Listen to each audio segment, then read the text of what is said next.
Shalom semuanya. Tahun 2025 adalah tahun penuaian. The year of harvest.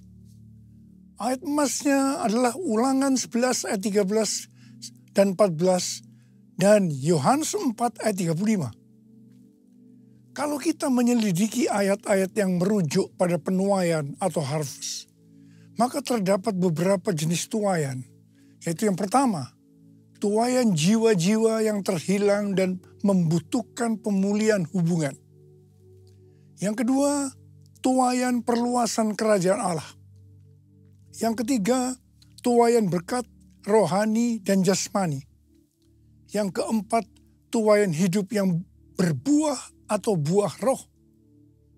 Yang kelima, tuaian hidup yang kekal. Dan yang keenam, tuaian di bumi yang mengalami murka Allah.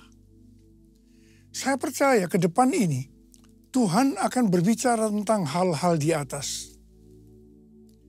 Mengenai target penyelesaian amanat agung tahun 2033, Tuhan mulai membukakan pengertiannya pada waktu Global Council Empower 21 meeting di Hawaii tahun 2013. Tuhan memberikan visi.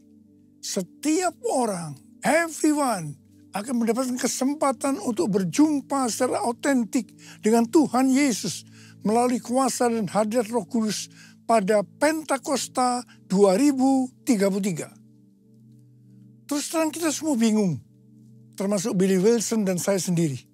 Beberapa bulan setelah itu Billy Wilson ke Manila dan dia hadir di konser Planet Shakers dengan memakai baju berwarna merah.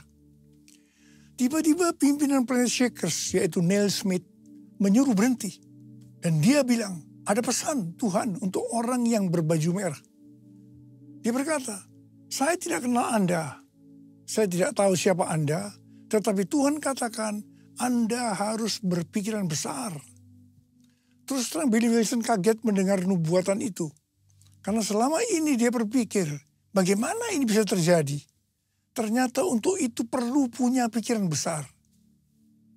Kepada saya, Tuhan memberikan pengertian tentang tahun 2033 ketika bulan Mei 2022 diadakan World Prayer Assembly atau WPA secara hybrid di SICC Tower lantai 11. Ada 3 orang yang berbicara secara online di mana mereka semua berbicara tentang tahun 2033. Mereka adalah Billy Wilson, aliran Pentakosta, Rick Warren dari aliran Baptis, dan Nicky Gamble dari aliran Anglican. Tiba-tiba Tuhan memberikan pengertian kepada saya. Dan saya berkata, I got it. I got it.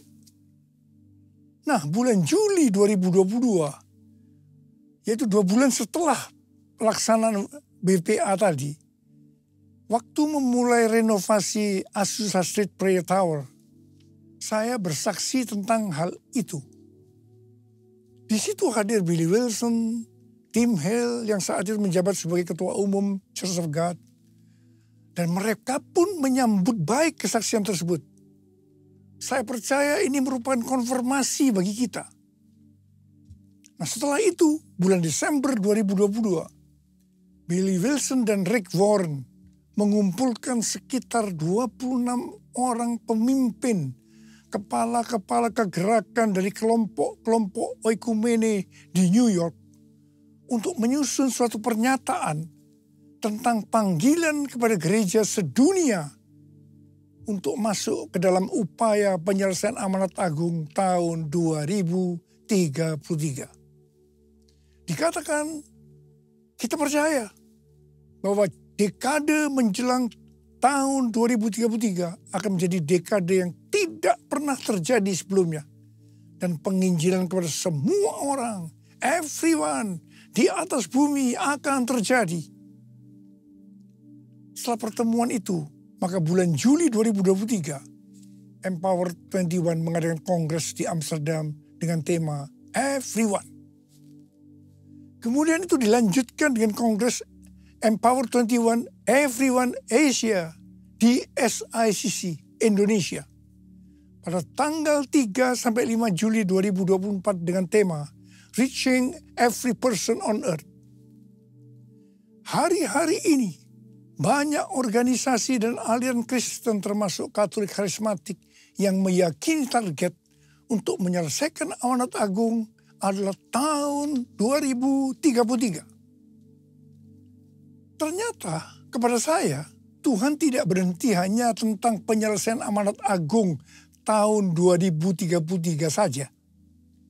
Tetapi Tuhan memberikan pengertian dari Matius 24 ayat 14. Jadi waktu murid-muridnya bertanya tentang tanda kedatangannya yang kedua dan akhir dari dunia ini, Tuhan Yesus menjawab, salah satunya yang terdapat dalam Matius 24 ayat 14. Injil kerajaan ini akan diberitakan di seluruh dunia menjadi kesaksian bagi semua bangsa. Sesudah itu barulah tiba kesudahannya. Jadi setelah Injil diberitakan di seluruh dunia menjadi kesaksian bagi semua bangsa. Atau dengan kata lain, kalau amanat agung sudah selesai, sesudah itu barulah tiba kesudahannya. Tuhan Yesus datang kembali. Kata sesudah itu tidak ada seorang pun yang tahu. Bisa 1 hari, 1 bulan, 1 tahun, 5 tahun. Yang jelas tidak akan lama. Sebab Tuhan Yesus berkata, aku datang segera. Saya tidak pernah berkata Tuhan Yesus pasti datang tahun 2033. Itu tidak alkitabiah. Yang saya katakan, Tuhan Yesus bisa datang tahun 2033. Itu alkitabiah. Karena kedatangan Tuhan Yesus bisa sewaktu-waktu. Kita harus senantiasa berjaga-jaga dan berdoa. Orang yang merindukan kedatangannya pasti berjaga-jaga dan berdoa. Hosana, Hosana, datanglah Tuhan Yesus. Hosana, Hosana, ku merindukanmu. Ku merindukanmu. Ku merindukanmu.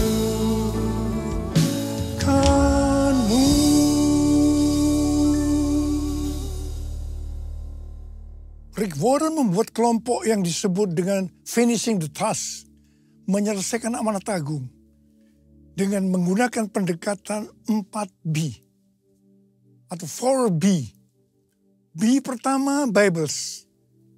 Jadi dikatakan kami ingin semua orang percaya di bumi memiliki akses kepada Injil yang diterjemahkan ke dalam bahasa yang ada dalam hati mereka. Jadi artinya Alkitab diterjemahkan ke semua bahasa. B yang kedua, believers. Kami ingin memperlengkapi setiap orang percaya agar secara pribadi bisa bersaksi tentang Yesus. B yang ketiga, Bodies of Christ. Kami ingin semua gereja mendukung dan menanam gereja di area yang belum ada gereja. Dan yang keempat, B yang keempat, breakthrough prayer. Kami ingin semua orang di bumi yang belum kenal Yesus didoakan oleh orang yang sudah kenal Yesus. Rick Warren waktu menyelidiki tentang penyelesaian amanat agung mengatakan bahwa sejak 1000 tahun yang lalu, meskipun banyak pria dan wanita hebat yang dipakai Tuhan, tetapi belum bisa menyelesaikan amanat agung. Dia meneliti terutama selama COVID-19 melalui bacaan-bacaan tentang amanat agung. Ternyata sejak 500 tahun terakhir, yaitu sejak reformasi, gereja belum bisa menyelesaikan amanat agung. Kenapa?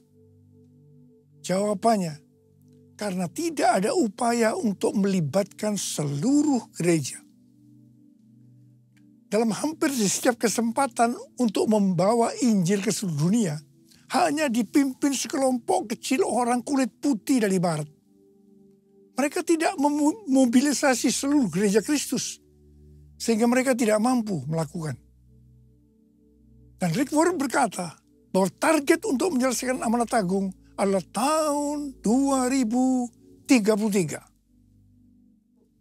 Puji Tuhan, ada gerakan penginjilan dunia yang dimulai tahun 1974 melalui Kongres Lausanne di Swiss. Temanya, biarlah bumi mendengar suaranya. Mereka menyerukan slogan seluruh gereja untuk membawa seluruh Injil ke seluruh dunia. The whole church to take the whole gospel to the whole world. Kongres perdana ini dipimpin oleh Billy Graham dan John Stott. Kongres ini menghasilkan perjanjian Lausanne atau Lausanne Covenant, sebuah dokumen dasar yang menguraikan teologi dan praktik pekerjaan misi. Dokumen ini secara luas dianggap sebagai misi yang paling penting yang dihasilkan di era Protestan. Dengan demikian, dokumen ini berfungsi sebagai pemersatu dan pendorong penginjilan dunia di era sesudah tahun 1974.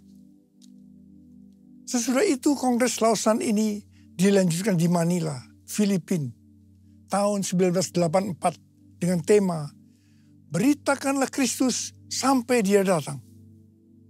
Setelah itu Kongres Lausanne di Cape Town, Afrika Selatan, tahun 2010 dengan tema Kristus Pendamai Kita. Selama ini, Kongres Lausanne hanya diwakili oleh aliran Protestan. Tetapi pada Kongres Lausanne yang keempat di Seoul, Korea Selatan, pada September tahun 2024 yang lalu, aliran Pentakosta dan karismatik ikut bergabung melalui Pentecostal World Fellowship dan Empower 21. Temanya, Let the Church Declare and Display Christ Together. Biarlah gereja mendeklarasikan dan menampilkan Kristus bersama-sama. Dihadiri oleh 5.394 peserta mewakili 200 negara dan wilayah. Selain itu sekitar 2.000 peserta virtual di lebih dari 100 negara bergabung dalam kongres secara online. Saya mendapat undangan juga mewakili Empower 21 dan saya memilih sebagai peserta secara online. Declare Christ atau mendeklarasikan, memberitakan Tuhan Yesus adalah aspek utama dari iman Kristen dengan cara memberitakan siapa pribadi Yesus Kristus, kasih-Nya, anugerah-Nya, dan perbuatan-perbuatannya kepada seluruh umat manusia, everyone. Display Christ atau menampilkan Kristus artinya mewujudkan sifat-sifatnya, karakternya, dan ajarannya dalam kehidupan sehari-hari lewat gaya hidup kita. Menjadi garam dan terang, hidup yang berprestasi, hidup yang berbuah, hidup yang menjadi berkat. Dengan cara ini, maka kita akan disebut murid Kristus. Dan mereka yang melihat kita akan memuliakan Bapa yang di sorga. Ini yang harus kita lakukan untuk menyelesaikan amanat agung tahun 2033. Haleluya! Bumi penuh kemuliaan-Nya, bumi penuh kemuliaan-Nya, bumi penuh kemuliaan-Nya. Sucilah Tuhan, sucilah Tuhan, sucilah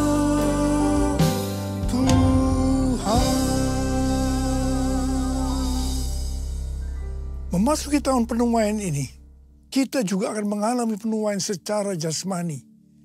Salah satu syarat untuk mengalami penuaian secara jasmani adalah memberi, menabur.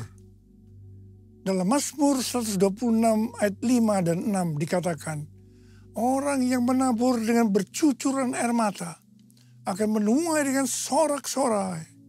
Orang yang pergi dengan menangis sambil membawa kantong benih pasti pulang dengan sorak-sorai, sambil membawa berkas-berkas gandumnya.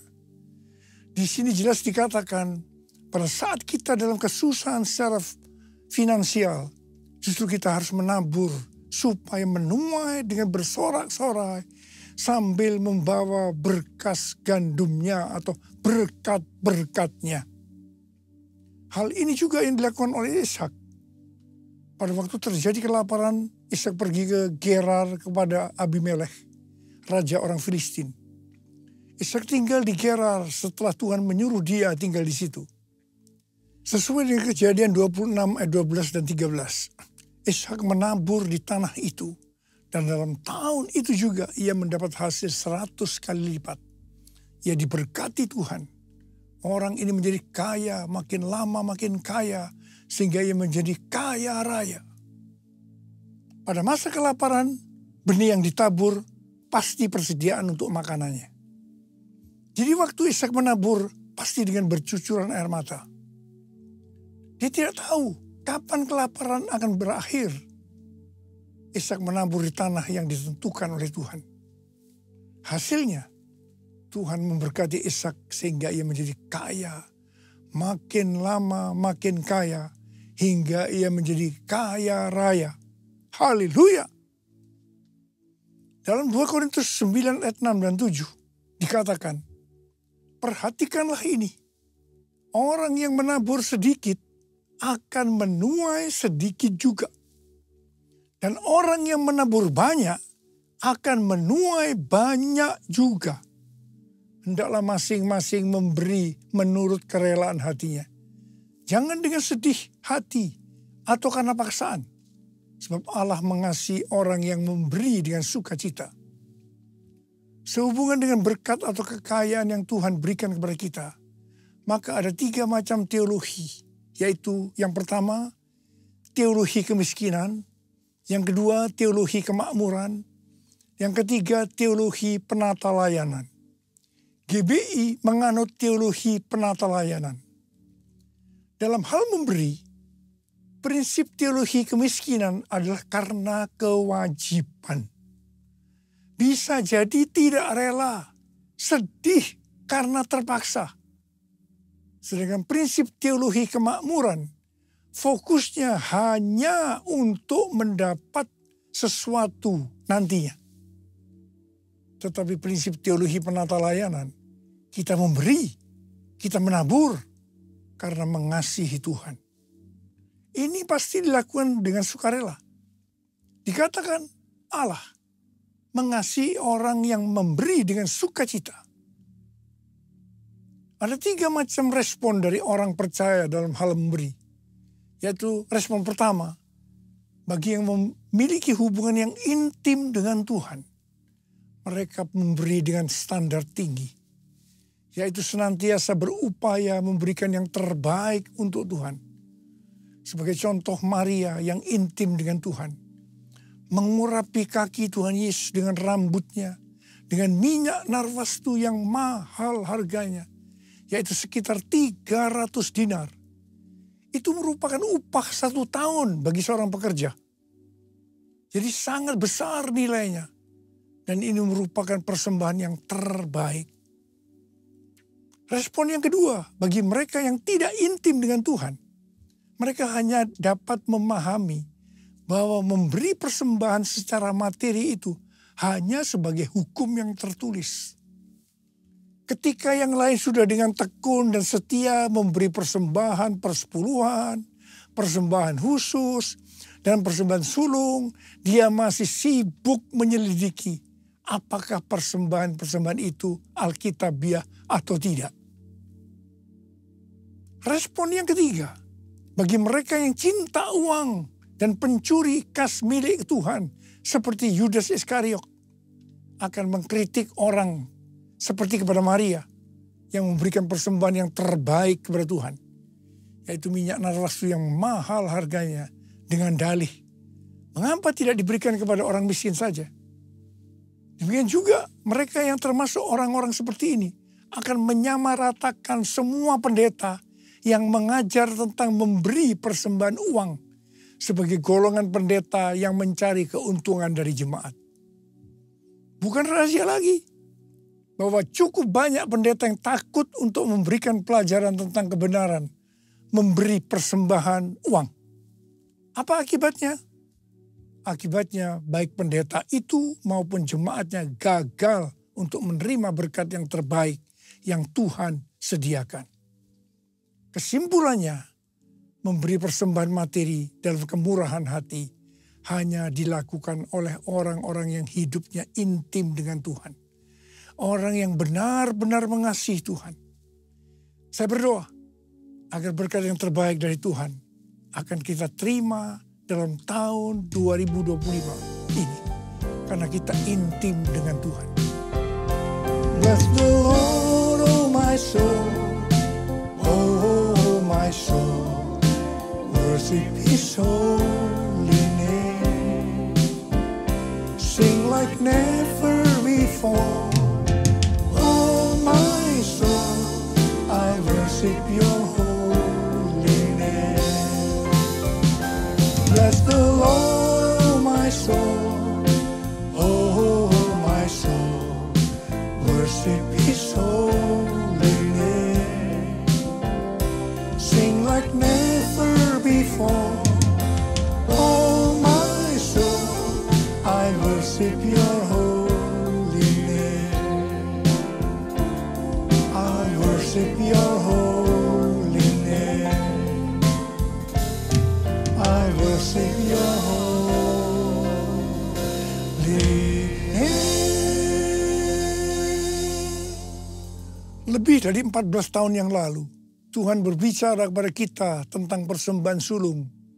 Dari Amsal 3 ayat 9 dan 10 yang berkata, muliakanlah Tuhan dengan hartamu dan dengan hasil pertama dari segala penghasilanmu. Maka lumbung-lumbungmu akan diisi penuh sampai melimpah-limpah. Dan bejana pemerahanmu akan meluap dengan air buah anggurnya. Sesuai dengan referensi dari catatan Amsal 3 ayat 9 dan 10 dari The Apologetic Study Bible dan catatan Alkitab Penuntun Hidup Berkelimpahan dari Life Application Study Bible versi Injili, maka yang dimaksudkan dengan persembahan sulung adalah hasil pertama yang merupakan hasil terbaik secara kualitas dan kuantitas. Hasil pertama dari gaji kita, bukan sisa-sisa. Persembahan sulung untuk tahun 2025 adalah seluruh penghasilan yang didapatkan pada bulan Januari 2025 yang diberikan pada bulan Februari 2025. Dalam Alkitab, Tuhan Yesus sendiri yang menyinggung tentang memberikan persembahan dari seluruh penghasilan seorang janda miskin dalam Markus 12 ayat 41 sampai dengan 44.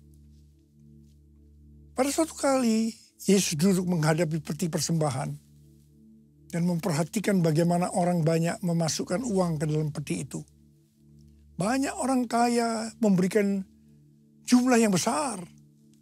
Lalu datanglah seorang janda yang miskin dan ia memasukkan 2 uang tembaga, yaitu uang receh terkecil. Yesus memanggil murid-muridnya dan berkata kepada mereka, sesungguhnya aku berkata kepadamu, janda miskin ini memberi lebih banyak daripada semua orang yang memasukkan uang ke dalam peti persembahan. Sebab mereka semua memberi dari kelimpahannya. Tetapi janda ini memberi dari kekurangannya.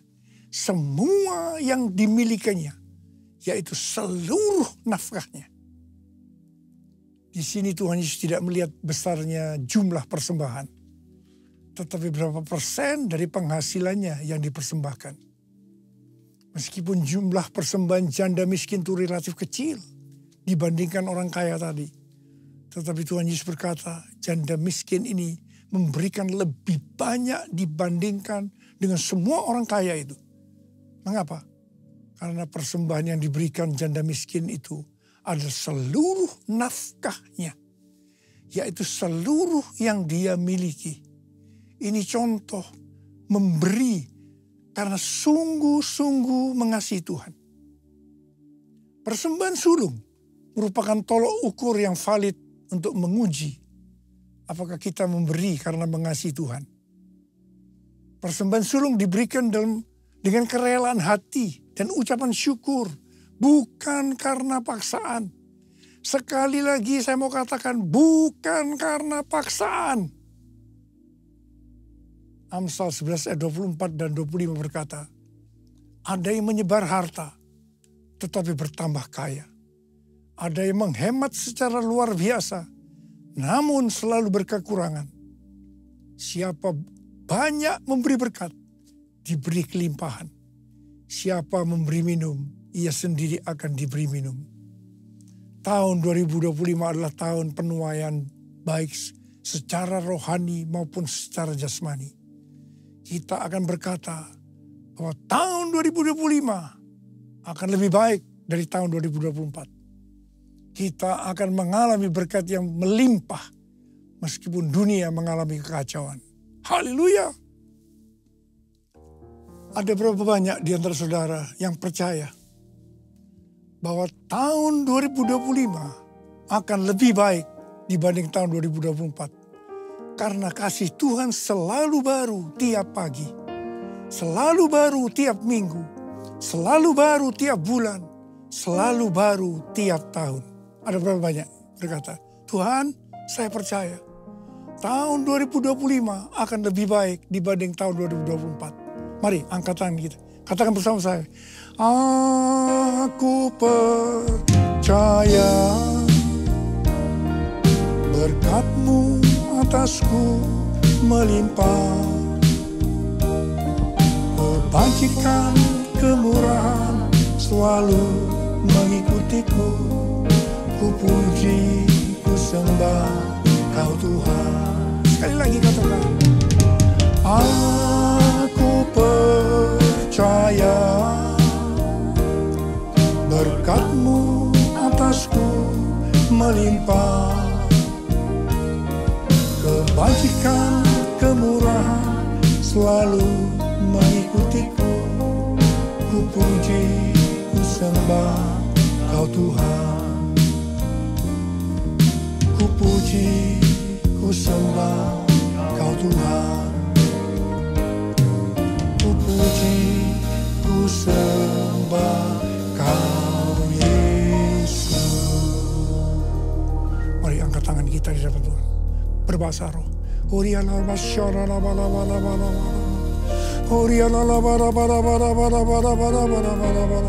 Yang sudah berbahasa roh, kita berbahasa roh.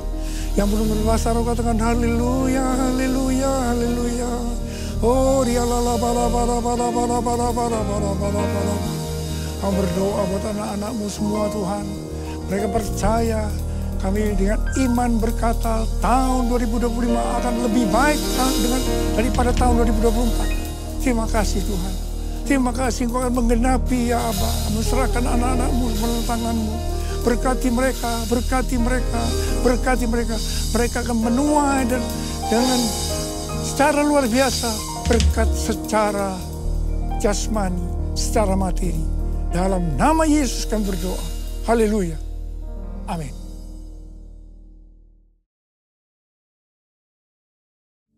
Kita akan memasuk dalam perjamuan kudus.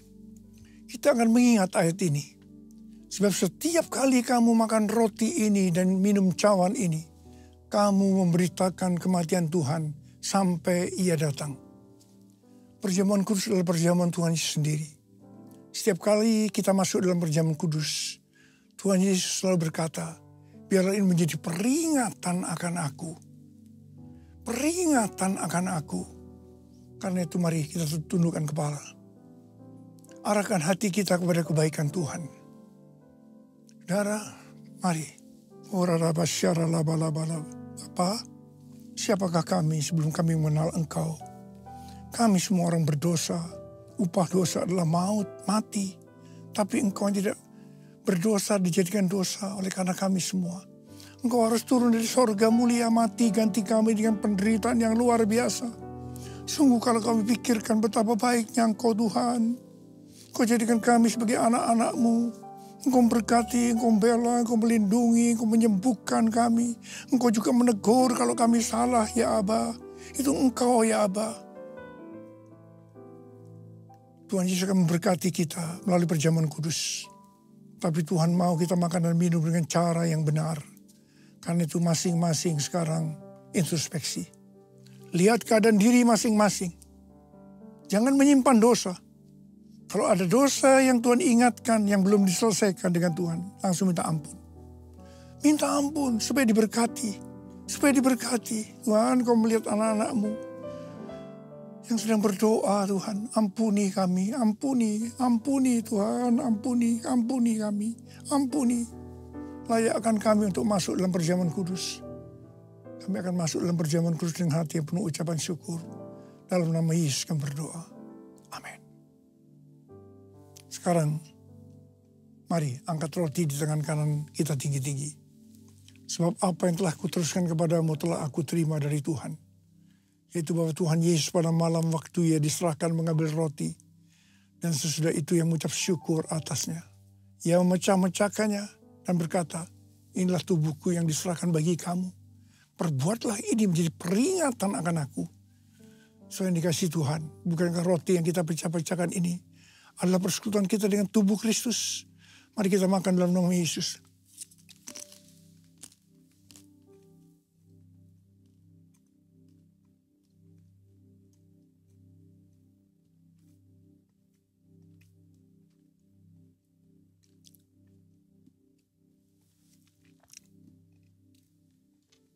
Angkat cawan di tangan kanan kita tinggi-tinggi. Demikian juga yang mengambil cawan sesudah makan lalu berkata, cawan ini adalah perjanjian baru yang dimeteraikan oleh darahku.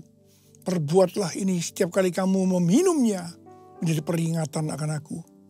Saudara kasih Tuhan, bukankah cawan pengucapan syukur yang atasnya kita ucapkan syukur adalah persekutuan kita dengan darah Yesus. Mari kita minum dalam nama Yesus.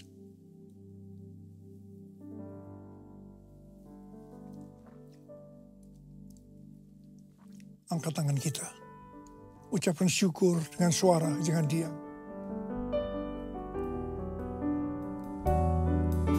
Tuhan terima kasih ya Tuhan, terima kasih. Terima kasih ya Tuhan, terima kasih. Bapak terima kasih. Terima kasih. Terima kasih. Angkat tangan saudara. Tuhan, Kau melihat anak-anak-Mu sedang mengangkat tangan.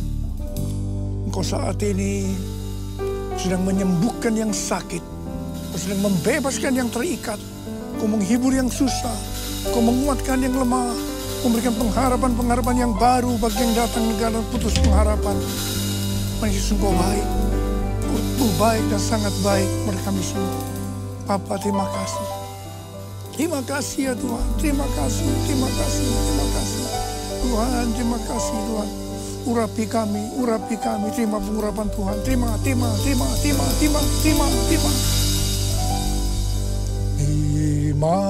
kasih Yesusku, terima kasih Yesusku, puji syukur hanya bagi Tuhanku. Terima kasih Yesusku, terima kasih Yesusku, puji syukur hanya bagi Tuhanku. Puji syukur hanya bagi Tuhanku. Puji syukur hanya bagi Tuhanku.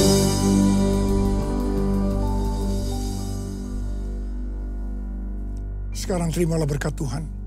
Kasih karunia berlimpah-limpah daripada Allah Bapa dalam Anak yang tunggal Yesus Kristus. Persekutuan yang manis dengan Roh Kudus menyertai kita semua mulai hari ini. Sampai Tuhan Yesus datang menjemput kita di awan-awan dan bahkan sampai selama-lamanya. Yang percaya bersama-sama katakan, amin.